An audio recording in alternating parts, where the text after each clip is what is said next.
The auction house was quiet, too quiet for a night like this. Dozens of alien nobles sat in high chairs, dressed in rich clothes, faces hidden behind glowing masks.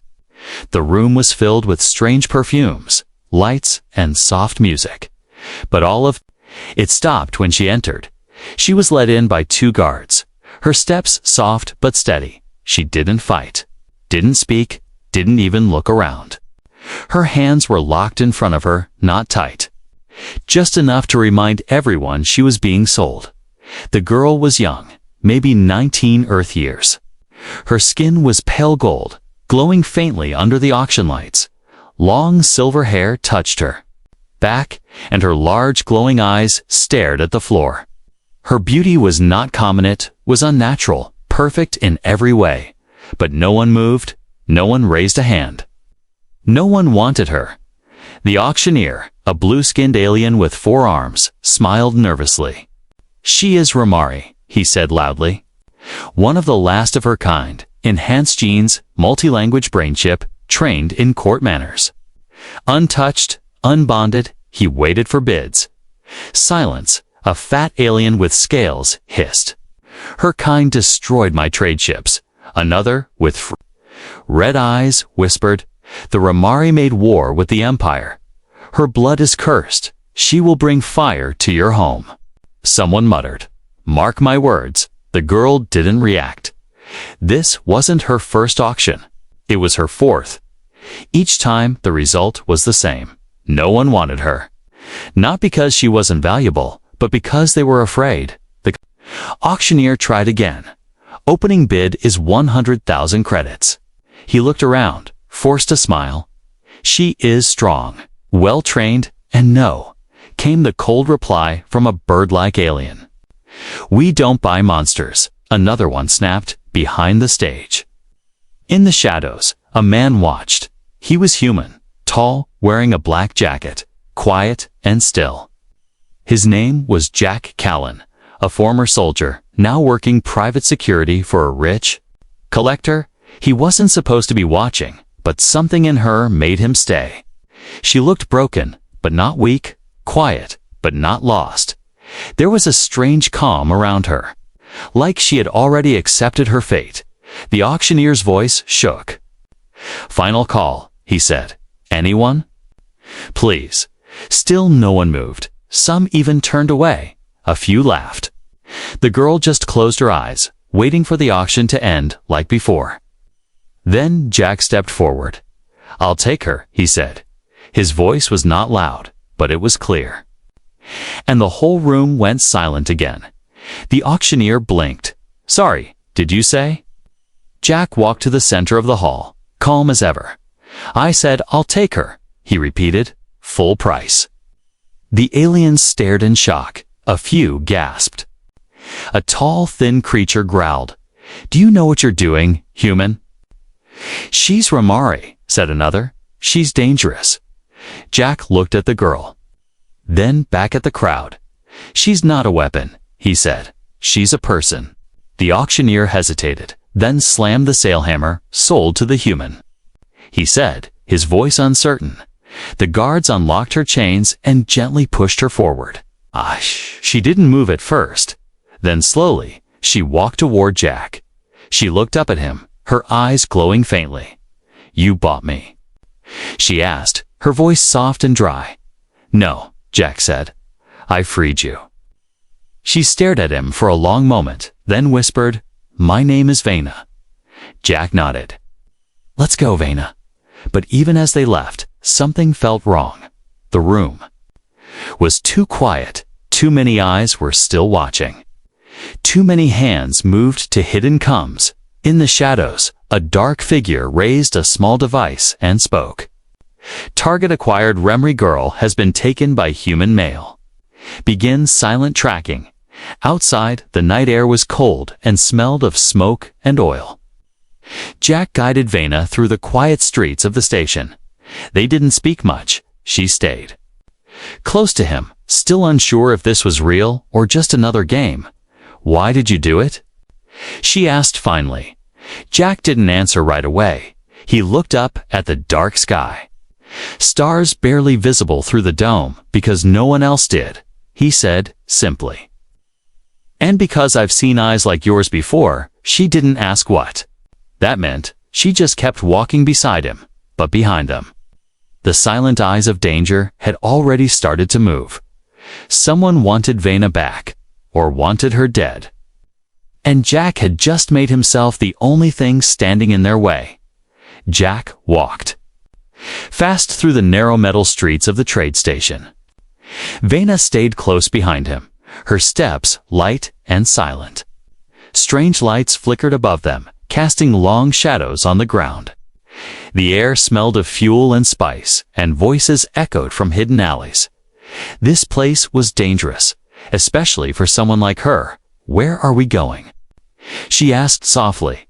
Jack didn't look back. Somewhere safe, he replied. He didn't tell her more. Not yet. The fewer people who knew, the better. They passed through alien guards at a checkpoint. Jack showed his ID badge and nodded. The guards. Let them pass without question. He knew how to walk like he belonged here, like he wasn't afraid. But inside, Jack was already making a plan. He had just bought a Ramari girl who everyone feared. There would be consequences, big ones. They reached an old docking bay, quiet and half abandoned. Jack entered a small door at the side and led her into a dark hallway. He keyed in a code and opened the second door. Inside was a small room with a bed, a chair, and a screen. Not luxury, but private. This is yours, Jack said. For now, Vena looked around the room, surprised. You trust me? She asked. Jack shrugged. I trust my gut. Then he gave her a protein bar and a bottle of water. Eat, he said. You need strength. Vena sat down on the bed, still watching him. You don't act like the others, she said. I'm not like the others, he answered, and I didn't buy you to own you. She looked away, her voice low. They say my people are cursed. Jack sat down in the chair across from her. I don't believe in curses, he said. But I do believe in how people treat each other. I've seen soldiers, monsters, and survivors, he added. You're not a monster. She didn't reply, but something in her face softened. Far away in the darker part of the station, a group of aliens gathered. They sat around a round table. A holomap glowing in the center. He took the Ramare. Girl, one of them said, voice filled with anger. He's human, another spat, always interfering. A tall female alien with sharp black armor stood. Find them, she ordered. I want the girl back. Before she remembers who she is, she's a weapon, someone whispered. No, the leader said. She's a key, a hunter. Stepped forward, covered in dark cloth and shadows. I'll bring her, he said coldly. Alive if needed. Go, the leader said. And be silent. Back in the room, Vena finished her food slowly. Her hands shook just a little. But she was stronger now. Jack stood by the door, arms crossed. We'll leave tomorrow, he said. I have a ship docked nearby. Where will we go? She asked. Somewhere the Empire doesn't watch. Jack replied. Do such places exist? She asked, almost smiling. Jack gave a small laugh. They do if you fly fast enough. She looked at him again, studying his face. You don't know what I've done, she whispered. I don't care, he replied. A Kel Teeple. She said, I've destroyed cities. I've seen war, Jack said. I know what war makes people do. He paused. I also know you weren't alone when it happened. Ah! Vena's eyes widened. How do you know that? Jack reached into his coat and pulled out a small metal tag. It was old, scratched, but had the Ramari symbol on it. I fought on Varela Prime, he said. The Ramari weren't the only ones to lose everything. She took the tag from his hand, her fingers shaking again. Someone gave this to me before the battle. He said, she looked just like you. She was my sister, Vena said slowly. Her name was Sari. Jack nodded. She saved me. For a moment, They just sat in silence, two survivors of the same war. Now sitting together in a forgotten corner of space, but peace didn't last long. A soft sound came from outside the door. A click, a scrape. Jack's eyes snapped to the hallway. He pulled out his blaster quietly. "Stay here," he said quickly. Vena stood too, but he held up a hand. "Only if I call," he added. He stepped out, walking slowly down the dark hallway. His boots silent on the metal floor. He turned the corner and froze. Three shadows stood at the end of the hall. Tall, armored, and silent. One of them raised. "A hand? Give her to us," the voice said, flat and cold. Jack didn't blink. "Not a chance," he said. Raising his weapon, the shadows moved fast. Blades out, no warning. Jack fired, ducked, rolled behind a wall. The hallway flashed with light and sound. Sparks flew. Alarms rang. Back in the room, Vena stood up fast. She heard the sounds. She knew those weapons. They were hunters sent for her. They wouldn't stop, not until she was taken or dead. Her heart pounded. But she wasn't weak anymore. Not now. Not with someone finally on her side. She reached into the storage box under the bed. Found a small metal rod hidden inside. It clicked open into a staff. A Rimari weapon, old, but deadly. When Jack fell back through the door, bleeding from his shoulder, she was ready. "You said only if you call," she said. Standing above him, "I'm calling now," Jack said. With a weak grin, Vena stepped past him, her staff glowing with blue energy. She faced the hallway, eyes blazing, and when the shadows came again, she didn't run, she fought. The hallway was filled with smoke, sparks, and the sharp smell of burning wires.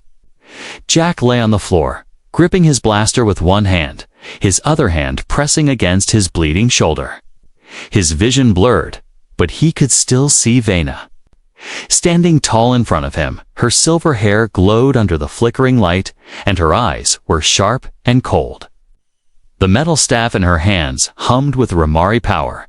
The hunters charged at her, fast and silent, but Vena didn't move. She waited, her body calm. Then, just as the first blade came down, she spun to the side.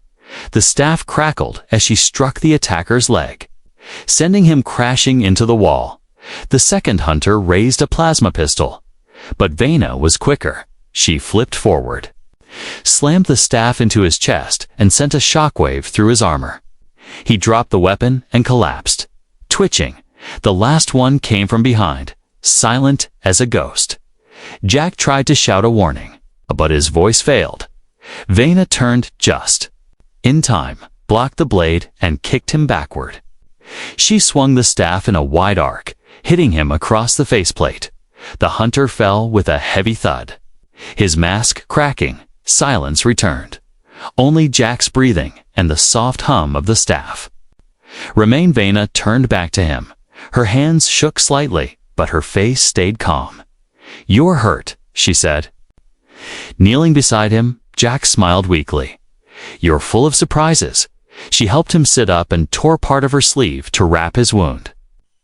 "I thought you didn't remember anything from before," he said. "I didn't," she whispered. "But when they came, something inside me woke up. They were trained to kill silently." She added, "I knew how to stop them." Jack nodded slowly. "You were a soldier," he said. "Before they erased your memory, maybe," she said, tying the cloth tight, "or something worse." At the edge of the station, the hunter leader stood on a dark landing pad. He stared at the empty street in front of him, listening to the report in his earpiece, 3 units down. The voice said the Ramar girl fought back, recovered. The leader asked, "No, sir," the voice replied. "She's with the human." The leader crushed the earpiece in his hand. "This changes everything," he growled. "She was supposed to be broken, controlled. Now she remembers how to fight." He turned to his crew, dark-clad and silent. "Prepare the ship," he ordered. "We go after them ourselves. Jack and Vena stayed hidden in the room for a few hours. He rested on the bed, pale but alert. She watched the door, ready for anything, finally. Jack sat up and nodded. "We can't stay here," he said. "They'll send more," Vena added. Jack opened a drawer and took out a small device. "This is a beacon," he explained. "It'll call my ship." He pressed the button and a soft blue light blinked. "ETA, 10 minutes, Jack said. "Then we go," she replied, helping him up. Jack leaned on her shoulder as they stepped into the hallway. She held the staff in one hand, alert and ready. They moved fast through the back corridors of the station. Lights flickered above, and warning signs flashed red on the walls. "Someone's triggering the lockdown," Jack said. "They're trying to trap us." They reached the docking bay door, but it was locked. Vena placed her hand on the panel. "I'll hack it," she said. "You know how?" Jack asked, surprised. "I didn't before," she said, "but I do now." The panel sparked and hissed as she moved her fingers over it. Symbols flashed on the screen, then turned green. The door slid open. Outside, Jack's ship hovered just above the platform. It was small but fast, built for escape and stealth. The ramp lowered slowly, and they rushed forward. A plasma blast exploded behind them. The hunter leader stood there, a long rifle in his hands, going somewhere. He called out Vena, turned, and raised the staff. "Run!" Jack shouted, pushing her forward. She hesitated for just a second, then helped him up the ramp. Another blast flew past them, hitting the metal wall. The ramp closed, and the ship lifted. Fast, Jack fell into the pilot's seat and groaned in pain. Vena sat beside him and reached for the controls. "Do you know how to fly?" he asked. "I think so," she said. "Maybe." The engines roared, and the ship darted into space. Behind them, the station lights turned red, and small ships launched in pursuit. "They're coming," Vena said. Jack smiled. "Let them try." The ship dodged and weaved through debris and broken satellites. Jack gave her instructions while holding his bleeding shoulder. "You're doing great," he said. "Keep the shields up." Vena's hands moved quickly, like she had done this before. Maybe she had. Maybe many times. Suddenly, a warning light blinked. "They're locking weapons," she said. "EMP burst," Jack said, pressing a switch. A wave of blue energy spread from the ship, jamming signals behind them. The hunter ship stopped firing and began spinning in confusion. Vena grinned. "That bought us time." Jack pointed to the screen. "Jump gate ahead." They reached the gate just as the enemy ships regained control. Vena hit the jump drive. The stars stretched, the light bent, and then they were gone. Inside the calm of deep space, the ship flew silently. Jack leaned back and sighed. "You saved my life," he said. "You saved mine first." She replied. They looked at each other, both broken, both hunted, but alive. "Who do you think I really am?" Vena asked quietly. Jack shook his head. "Someone strong, someone worth saving." But deep in the ship, behind sealed panels, a hidden system activated. A red light blinked inside a secret chamber. It scanned Vena's face from the ship's security footage. Then it sent a silent signal to an unknown location. "Ramari subject active. Potential threat level classified. Send orders." The stars outside the ship looked peaceful, but inside, tension filled the air.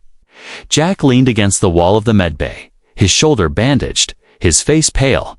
Vena stood near the window. Arms crossed, eyes locked on the stars. They had escaped the station, but they both knew it wasn't over. Jack finally broke the silence. "We need to find a place to lay low," he said. Vena turned her head. "For how long?" "Until I figure out why they want you so badly," he answered. She looked away again. "I know they hate my people, but this feels different." Jack nodded. That hunter leader wasn't just doing a job, he was following something. Or someone. Vena walked to the main console and pulled up the ship's system map. A blinking dot showed their current position, far from the Empire's main patrol zones. "We're in a gray sector," she said. "Unclaimed space. Perfect." "For hiding," Jack said, "but dangerous too," as they talked. The ship's lights flickered for a second. Vena frowned. "That's the third time." Jack pushed off the wall, walked toward a control panel. "Could be damage from the EMP burst," he said, opening a small hatch behind the panel. A blinking red light flashed quietly. Jack narrowed his eyes. "That's not part of my systems." "Ha," he muttered. Vena leaned over his shoulder. "What is it?" He connected a small data pad and ran a scan. The screen flashed with strange code. Lines of encrypted data. "It's a hidden program," Jack said. "Buried deep, probably installed before I bought the ship." Kana's face went pale. "Can it track us?" Jack nodded slowly. "Yes, and worse, it's been watching us." He dug deeper, searching the files. A video feed appeared on the screen, showing security footage from earlier. It had captured Vena using the Remory staff. And her face, her voice, everything. "It's already sent the data," Jack said, his voice tight. "To who?" Vena asked, though she already knew. "Whoever's behind all this," Jack replied. "They're not just hunting you," he added. "They're preparing for something." Vena stepped back, her breathing quick. She stared at her hands, at the strange energy she had used during the fight. "What if they're right?" She whispered, "What if I really am a weapon?" Jack grabbed her shoulder, firm but calm.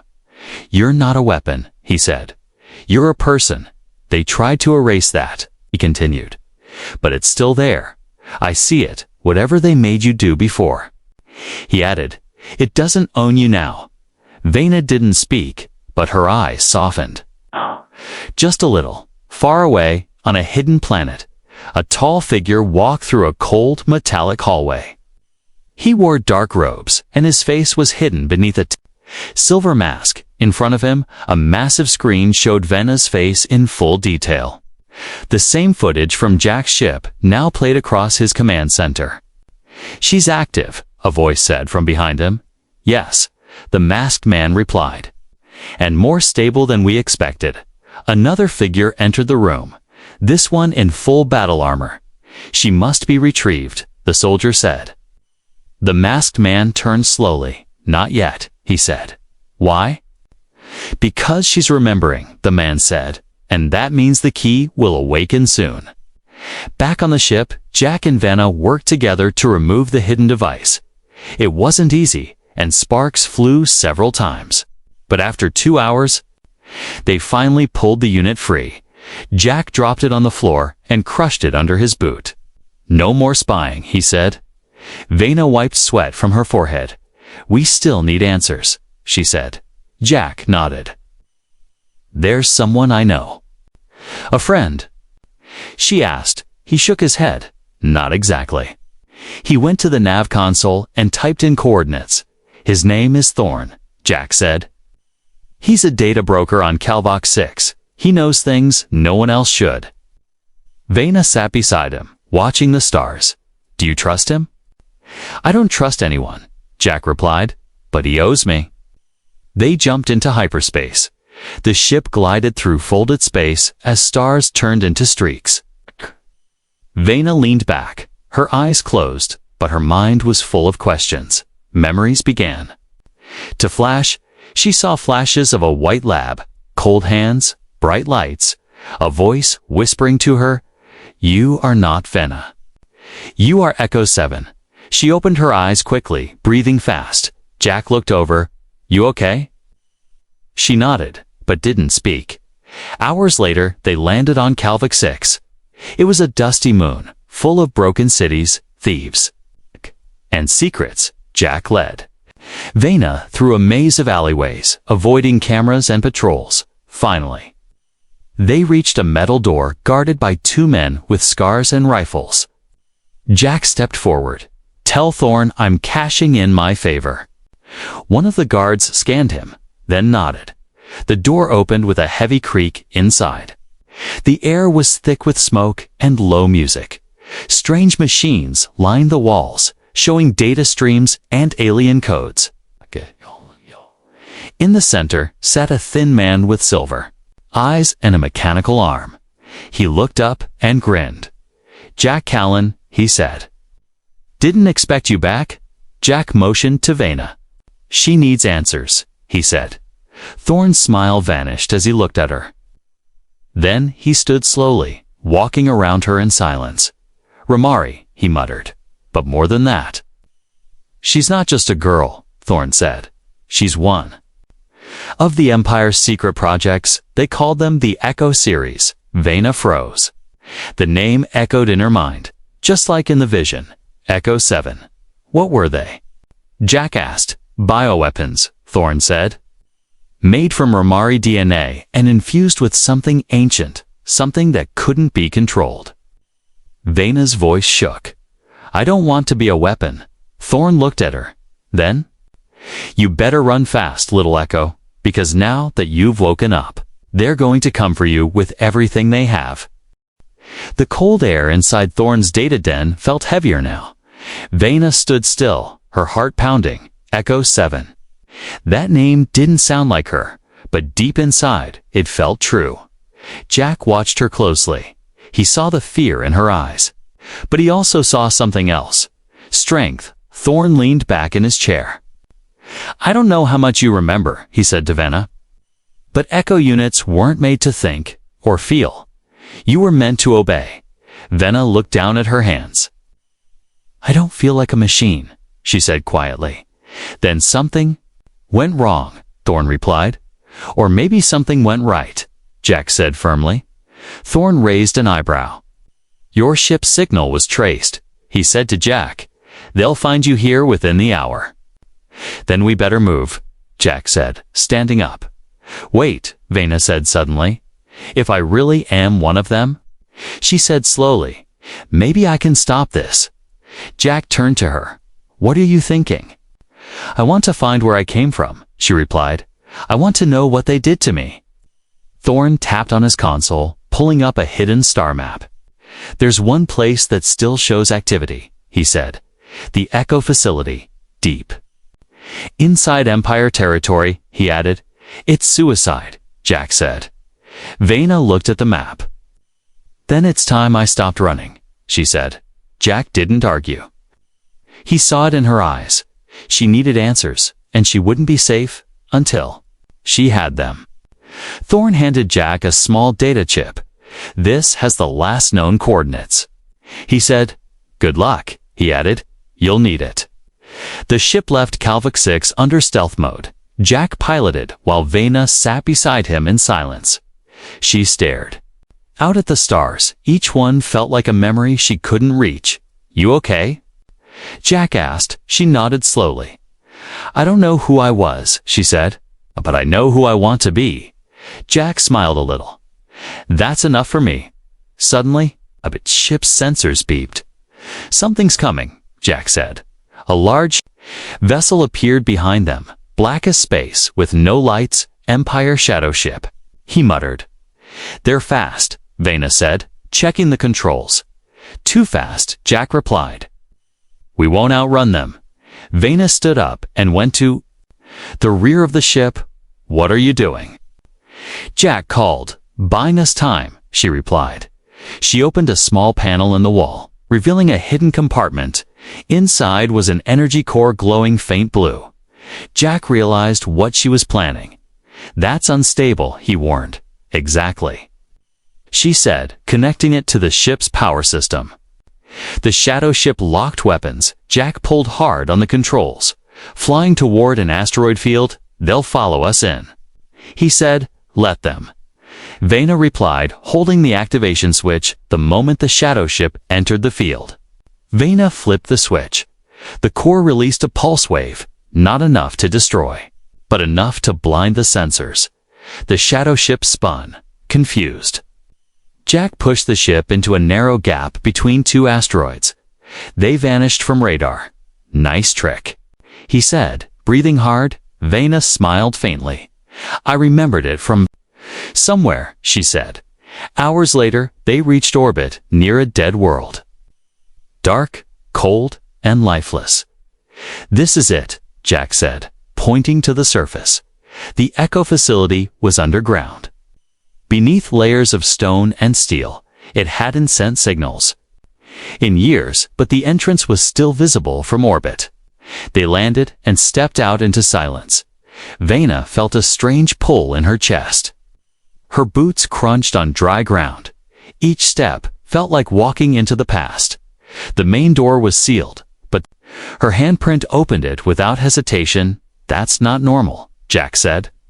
I think I was here before, she whispered. The hallway inside was cold and covered in dust. Lights flickered weakly as they passed. Old machines beeped to life, recognizing her presence. This place remembers you, Jack said quietly. But I don't remember it, she replied. They reached a large chamber filled with glass tanks, each one empty, cracked, and silent. But inside the walls were names: Echo 1, Echo 2, Echo 3. She stopped at 7. Her name: This is where they made you, Jack said. She placed her hand on the glass, and then the screen behind her came to life. A recording started to play. An old Remory scientist spoke into the camera. Echo series was built to survive the war, he said. Each unit held knowledge, strength, and ancient energy. But Echo 7 was different, he continued. She resisted programming. She felt the video ended. Vena stepped back slowly. I wasn't broken, she said. I was human. Suddenly, a door slammed open behind them. The masked hunter stepped in with armored soldiers. You found your past, he said.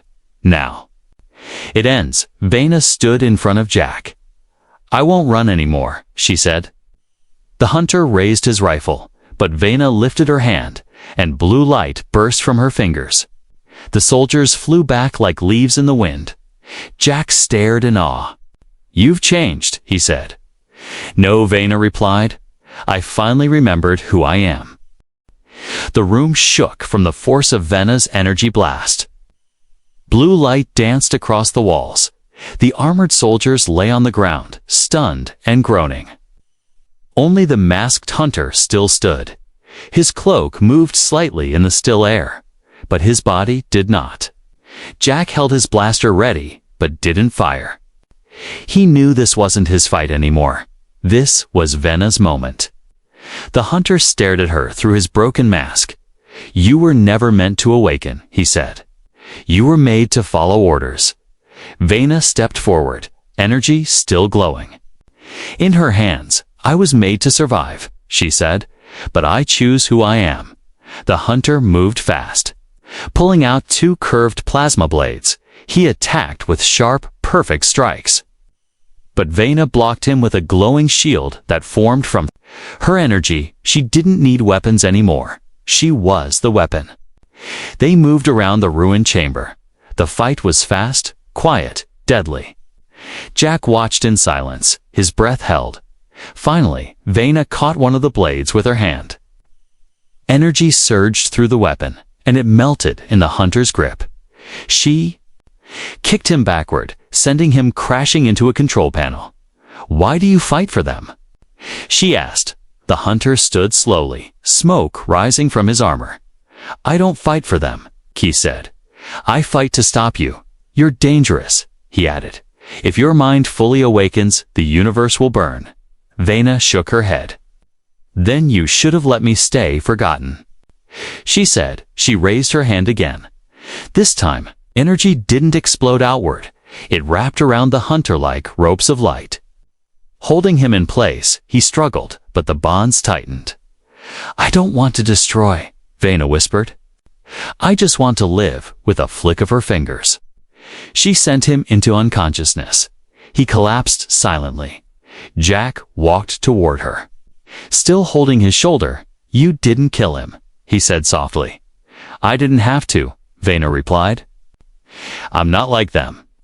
They left the chamber and moved deeper into the Echo facility, past ruined labs and old computers. Finally, they reached the central core. A large room filled with floating crystals and ancient machines. A platform rose from the floor, glowing. Softly, Vena stepped onto it, and the room came alive. The machines recognized her. Lights turned on, systems rebooted. Jack stayed at the edge, watching carefully. "What is this place?"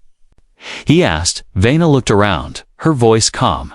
"This is where my mind was split," she said. "They hid my real memories here."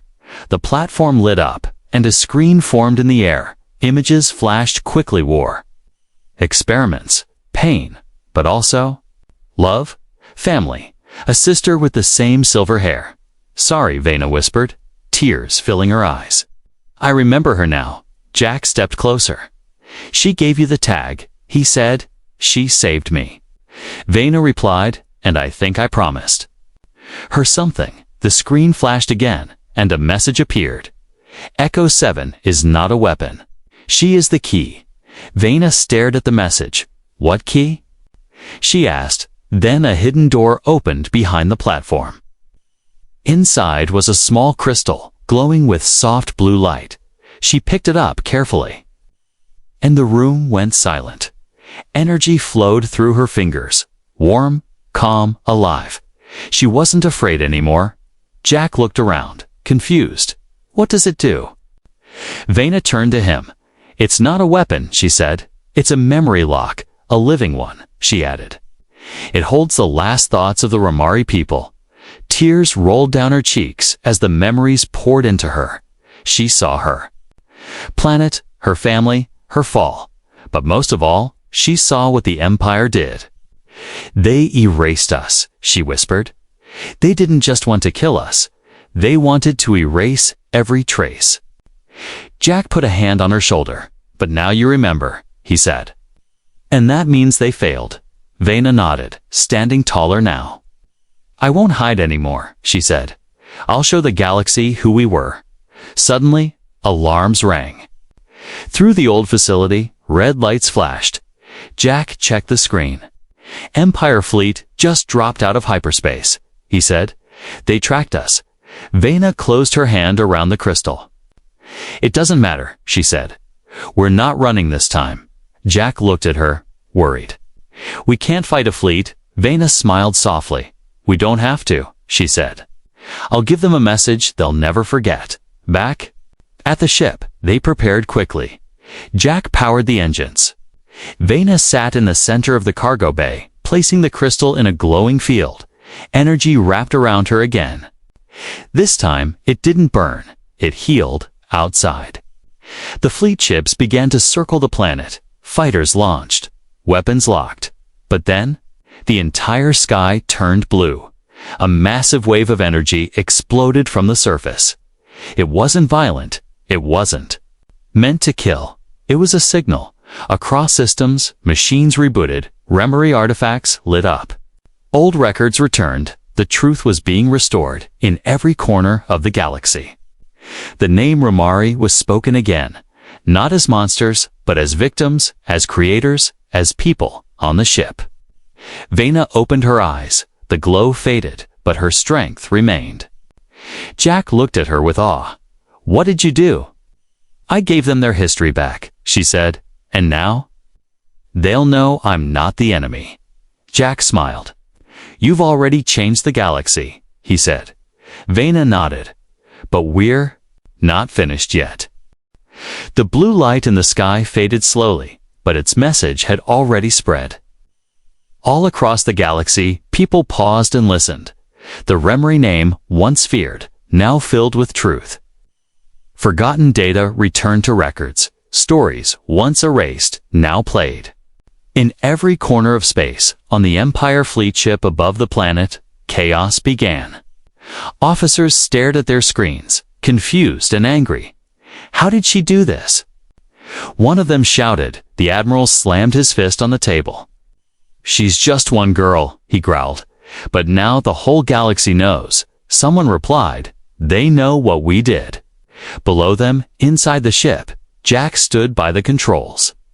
He checked sensors again, then looked at Vena. "They're not moving." He said, No orders yet. They don't know whether to attack or run. Vena stood in the middle of the ship, calm and still. The memory crystal sat beside her. Still glowing lightly, she had done what no one thought was possible. She brought her people's truth back to life. Jack walked over to her. "You've changed everything," he said quietly. "Now what?" Vena looked at him with soft eyes. "Now I speak," she said. "For all the Romari who never got the chance."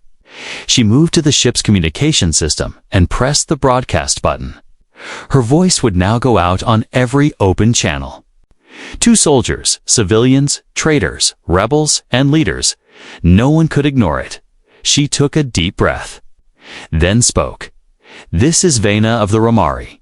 You were told we were dangerous. You were told we brought war, but the truth was buried.